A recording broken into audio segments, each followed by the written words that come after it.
Habíamos visto en la clase pasada los ensayos indirectos, ¿verdad? Rápidamente, solo voy a pasar las diapositivas.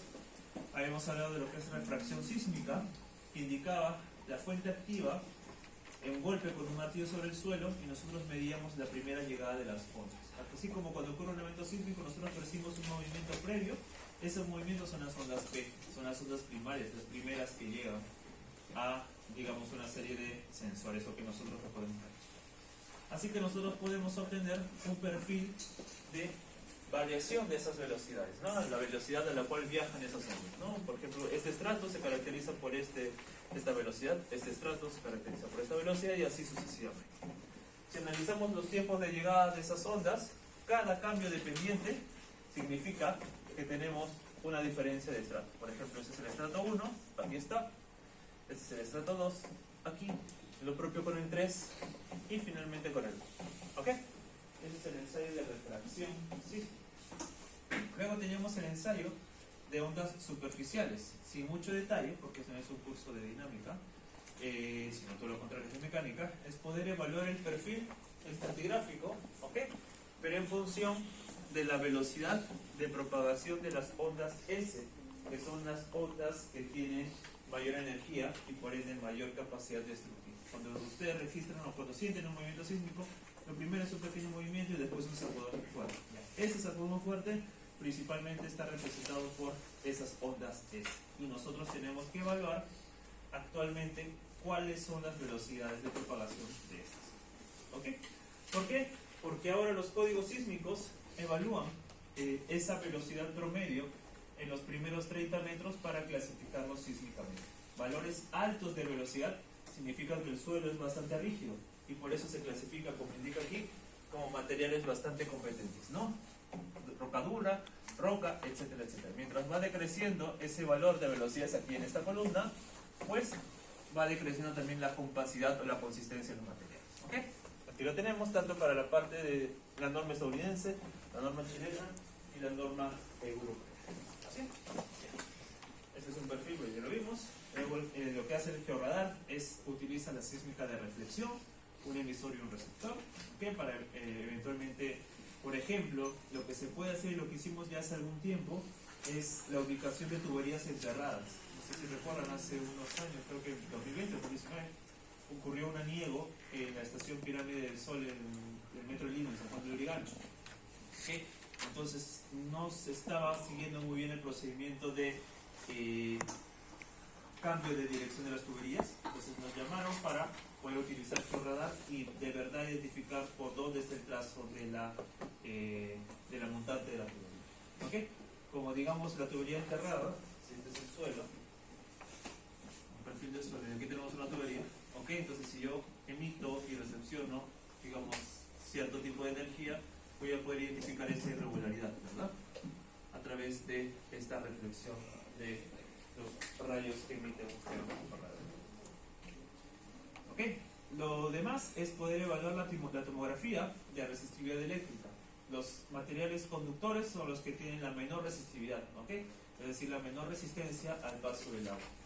Si yo tengo menor resistencia al paso de, menor resistencia al paso de energía eléctrica, ¿okay? Son los materiales más conductivos, es decir, probablemente tenga materiales húmedos o nivel freático a esa profundidad. ¿Okay? Este ensayo es bastante útil para poder identificar la profundidad del nivel freático. Es el más idóneo de todos los tipos de ensayos indirectos que existen, porque directamente miden la conductividad de los materiales. ¿Okay? Obviamente, como les había explicado también las primeras clases, necesitamos apoyarnos de la recopilación de información. Sí. ¿Okay? Aquí, por ejemplo, ya les había hablado de las tonalidades que están aquí, ¿verdad? Los materiales con mayor resistividad son los que están acá, ¿verdad? Los materiales con menor resistividad son los de estos colores. Así que por aquí podríamos tener un acuífero relativamente superficial y aquí un acuífero profundo en el cual en algún momento tendría que existir una línea de infiltración, de alimentación también de ambos acuíferos y de conexión entre los mismos. Ahora sí, vamos a hablar ya de la parte directa. Habíamos visto que son calicatas, ya habíamos hablado de esta parte, ¿me parece? Sí. ¿Ok? teníamos las calicatas, inspección directa del perfil estratigráfico en suelos, que son excavaciones manuales o con maquinaria, que se debe definitivamente tener cierto nivel de seguridad. ¿Okay? A partir de los 3 metros es necesario colocar elementos de sostenimiento vertical, ¿okay? Que muchas veces se denominan entibado.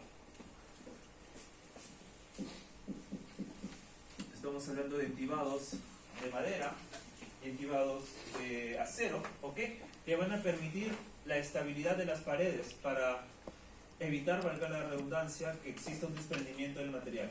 ¿Okay? Ese desprendimiento del material podría provocar accidentes y la idea de poder evitar esos accidentes pues los colocamos. ¿Okay? Más de 3 metros. ¿Está bien? Así que, por ejemplo, si en la PC ustedes evalúan que yo tengo una profundidad mínima de calicatas de 5 metros y yo coloco, va a utilizar usted calicata con entibado o calicata sin entibado, pues tendrían que elegir la opción con entibado y hacer el presupuesto que yo les solicito de acuerdo a esa opción. ¿Ok? Recuerden, más de 3 metros, de acuerdo a la normativa, necesitamos colocar elementos de sostenimiento. ¿Ok? Avancemos. Aquí, bueno, los sondeos también lo vimos.